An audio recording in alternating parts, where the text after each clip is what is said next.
नमस्कार, मैं हूं प्रदीप कुमार। आप देख रहे हैं पॉलिटिकल आइडिया। पॉलिटिकल आइडिया के आज के इस अंक में आप सभी दर्शकों का बहुत बहुत स्वागत है। मित्रों, आज हम बात करेंगे राहुल गांधी की।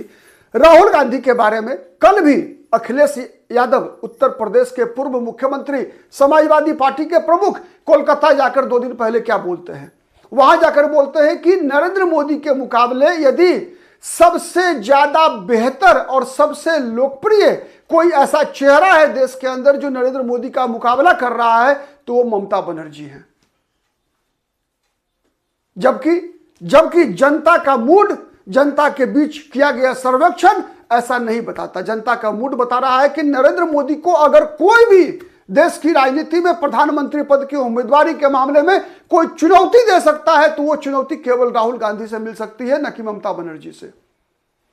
राहुल गांधी को अब भी नरेंद्र मोदी के मुकाबले में 28.6% मतदाता, 28.6% मतदाता आज भी नरेंद्र मोदी का सर्वश्रेष्ठ विकल्प मानते हैं। वही ममता बनर्जी को मात्र 7.1, मतलब डबल डिजिट में भी राहुल गांधी के एक भी कॉम्पिटिटर राहुल गांधी के समक्ष टिक नहीं रहे हैं, डबल डिजिट में भी नहीं। और ममता बनर्जी की लोकप्रियता तो और गिरी है। मित्रों, अगर हम बात करें ममता बनर्जी के वर्तमान में 7.1% लोगों की पसंद है, तो यही ममता बनर्जी ठीक पिछले वर्ष फरवरी 2025 में 13.7, मतलब 13.7% लोगों की पसंद हुआ करती थी नरेंद्र मोदी को चुनौती देने के मामले में। और अगस्त 2023 में यही ममता बनर्जी 14.8% लोगों की पसंद थी। मतलब अगस्त 2023 में ममता बनर्जी 14.8% लोगों की पसंद थी। फिर उसके बाद अगस्त 2024, एक वर्ष के अंदर में ममता बनर्जी की लोकप्रियता में आधी की गिरावट आ गई।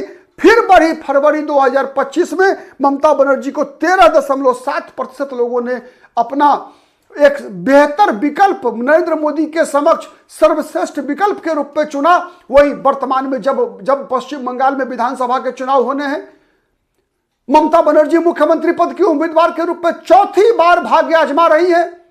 उस दौरान ममता बनर्जी की गिरती हुई लोकप्रियता और राहुल गांधी की बढ़ती हुई लोकप्रियता किस बात का संकेत है? अरविंद केजरीवाल भी एक जमाने में बेहतर चुनौती पेश कर पा रहे थे राहुल गांधी की तुलना में, राहुल गांधी के समक्ष। आज अरविंद केजरीवाल भी, दिल्ली में सरकार जाने के बाद से अरविंद केजरीवाल भी अब कोई भी एक भी सबसे नजदीक अगर कोई पहुंच सका है तो ममता बनर्जी है, लेकिन कोई भी डबल डिजिट, दोहरे अंक में भी नहीं पहुंच पा रहा है। अखिलेश यादव 6%, 6.1, ममता बनर्जी 7.1, अरविंद केजरीवाल 6%। यही है वर्तमान स्थिति राहुल गांधी के खिलाफ। जितने भी राहुल गांधी के प्रतिद्वंदी हैं जो नरेंद्र मोदी को आने वाले दिनों में प्रधानमंत्री पद के मामले में चुनौती दे सकते हैं, उन सभी प्रतिद्वंदियों की हाल यह है। दरअसल राहुल गांधी के जितने भी प्रतिद्वंदी हैं, चाहे वो ममता बनर्जी हो, चाहे वो अखिलेश यादव हो, चाहे वो अरविंद केजरीवाल हो, ये सब के सब मुंगेरी लाल के अलावे और कुछ नहीं है। किसी की एक राज्य में सरकार है, किसी की 1.5 राज्य में सरकार थी।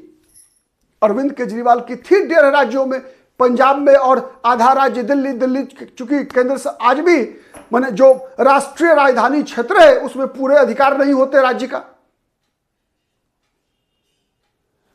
तो 1.5 राज्यों में शासन करने वाला, एक राज्य में शासन और या विपक्ष में रहने वाली पार्टी कैसे एक राष्ट्रीय राजनीतिक पार्टी का मुकाबला कर पाएगी, ये तो समझ से परे है। लेकिन चूंकि देश के अंदर कई ऐसे उदाहरण मौजूद हैं जब एच.डी. देवगौड़ा, आई.के. गुजराल, चंद्रशेखर जैसे 50 से भी कम सांसदों की पार्टी, मतलब 50 से भी कम सांसदों के समर्थन वाला नेता भी जब देश में प्रधानमंत्री बना,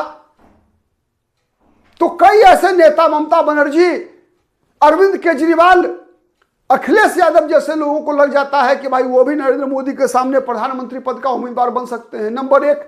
नंबर 2 कारण क्या है मित्रों? ये मुंगेरी लाल वाली स्थिति क्यों है, इस बात को समझिए। चाहे अरविंद केजरीवाल हो, चाहे इन सब में मैं बताऊं एक चीज, ठीक है कि अभी वर्तमान में सबसे ज्यादा वोट, इस वर्तमान जो सर्वे हुआ है मूड ऑफ द नेशन आज तक के द्वारा, उसमें एक बात सही है कि सबसे कम वोट मिला है अरविंद केजरीवाल को। लेकिन एक बात आप मानिए कि राहुल गांधी को अगर कोई चुनौती थोड़ा नजदीक से भी दे रहा है तो वो चेहरा है अरविंद केजरीवाल का। क्यों? आप इस बात को समझिए। इसलिए है कि समाजवादी पार्टी उत्तर प्रदेश के बाहर 0, ममता बनर्जी पश्चिम बंगाल के बाहर 0, अरविंद केजरीवाल कम से कम आप ये कह सकते हैं ना कि पंजाब में सरकार है और दिल्ली में दूसरे नंबर की पार्टी है जो 15 साल तक राज करके आई है। नहीं, सही है ना? ठीक है, 2 चुनाव तो धमाकेदार मार्जिन से दिल्ली में जीतकर अरविंद केजरीवाल मुख्यमंत्री बने, और फिर पंजाब में, इसके अलावे गोवा में, गुजरात में एक बात तय है कि ठीक है कि उसके विधायकों की संख्या कोई नोटिसेबल नहीं है, लेकिन एक बात तो आप मानेंगे ना कि चुनाव में परिणाम को प्रभावित, कई विधानसभा क्षेत्रों में परिणाम प्रभावित करने की क्षमता अरविंद केजरीवाल की पार्टी दिखा चुकी है। लेकिन ममता बनर्जी का क्या है? क्या है पश्चिम बंगाल के बाहर? अखिलेश यादव का क्या है उत्तर प्रदेश के बाहर? और उत्तर प्रदेश में भी अखिलेश यादव की स्थिति क्या है? तो ये सब कई ऐसे सवाल हैं जिस कारण से जब कभी भी बात आती है ममता बनर्जी की, अखिलेश यादव की या फिर अरविंद केजरीवाल की, तो आप हंसे बगैर नहीं रह सकते। हंसना भी चाहिए। इसलिए हंसना चाहिए कि भारत में चूंकि कुछ ऐसी घटनाएं घट चुकी है, यहां एक अकेला निर्दलीय विधायक भी मुख्यमंत्री बन चुका है मधु कोरा झारखंड में। एक एमएलए की पार्टी का नेता मुख्यमंत्री बन चुका है देश के अंदर। इसीलिए इस प्रकार की बातें दिमाग में आ जाती है कि भाई प्रधानमंत्री भी ममता बनर्जी बन सकती हैं, प्रधानमंत्री अखिलेश यादव बन सकते हैं, प्रधानमंत्री अरविंद केजरीवाल बन सकते हैं। हाँ, भविष्य में आप काम कीजिए ना, आप क्षेत्रीय पार्टी से बनिए, राष्ट्रीय राजनीतिक दल आप बन सकते हैं। मुलायम सिंह यादव को तो मौका मिला था, मुलायम सिंह यादव को मौका मिला था प्रधानमंत्री बनने का, 96 में भी 97 में भी नहीं बन पाए। क्यों नहीं बन पाए? किसने बनने नहीं दिया? लालू यादव ने नहीं बनने दिया। क्यों नहीं बनने दिया? इसलिए कि मुलायम सिंह यादव कोई राष्ट्रीय नेता नहीं थे। मुलायम सिंह अगर प्रधानमंत्री बन गए होते तो बिहार में लालू यादव की राजनीति खत्म हो गई होती। तो ममता बनर्जी को अखिलेश यादव, ठीक है आज माला जप रहे हैं, इसलिए जप रहे हैं ममता बनर्जी का अखिलेश यादव, चूंकि अखिलेश यादव को भी राहुल गांधी का रास्ता में थोड़ा सा रोड़ा पत्थर कील कांटे बोने हैं। इसलिए राहुल गांधी को कमजोर करने के लिए केवल ममता बनर्जी के नाम का सहारा ले रहे हैं अखिलेश यादव। और ममता बनर्जी भी अखिलेश यादव के साथ जो नजदीकी दिखा रही हैं, उसके पीछे भी एक कारण है कि राहुल गांधी के रास्तों को थोड़ा सा और कंकरीला पथरीला बनाना चाहती हैं ममता बनर्जी भी। नहीं तो पता सबको है, अपनी हैसियत का पता एहसास सबको होता है, किस्मत अलग विषय है। जब बात किस्मत पे आती है तब तो फिर मैंने बताया, कोई देवगौड़ा मुख्यमंत्री थे कर्नाटक के, बुलाकर प्रधानमंत्री बना दिया गया। आईके गुजराल इसलिए प्रधानमंत्री बन गए केवल कि मुलायम सिंह यादव और लालू यादव में लड़ाई हो गई कि नहीं हम तुमको पीएम बनने नहीं देंगे।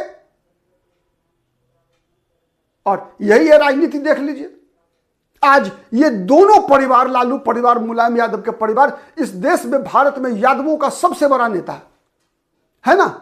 लेकिन आज यही दोनों परिवार अगर एकजुट हुए रहते हैं मित्रों, तो 96 97 2 बार ऐसा मौका मिला जब मुलायम सिंह यादव देश के प्रधानमंत्री हो गए होते। देश को यादव प्रधानमंत्री मिल चुका होता, लेकिन इन 2 यादवों की लड़ाई में भारत को यादव प्रधानमंत्री नहीं मिला। और यही दोनों आरोप लगाएंगे दूसरे लोगों पर कि यादव विरोधी है, ये है वो है। अरे यादव के सबसे बड़े विरोधी तो तुम हो यार। तो दरअसल सबसे बड़ी बात समझने की यह है कि नरेंद्र मोदी, जिसकी चर्चा हमने कई बार पॉलिटिकल आइडिया के मन से किया है, और ये सर्वे भी ये आंकड़ा भी इस बात को प्रमाणित करता है कि कोई राष्ट्रीय राजनीतिक दल और उसका नेता ही नरेंद्र मोदी को सामने से चुनौती दे सकता है।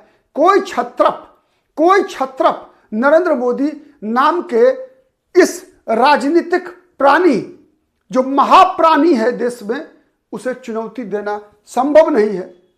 जब कभी भी कोई संभावना बनेगी, कांग्रेस के बल पे ही बनेगी, किसी राष्ट्रीय राजनीतिक दल के बल पर ही बनेगी। राज्य स्तरीय दल कभी भी नरेंद्र मोदी का मुकाबला नहीं कर सकते। आप किस हद तक सहमत है, कमेंट करके बताइएगा। आज के लिए इतना ही। बहुत बहुत धन्यवाद। नमस्कार।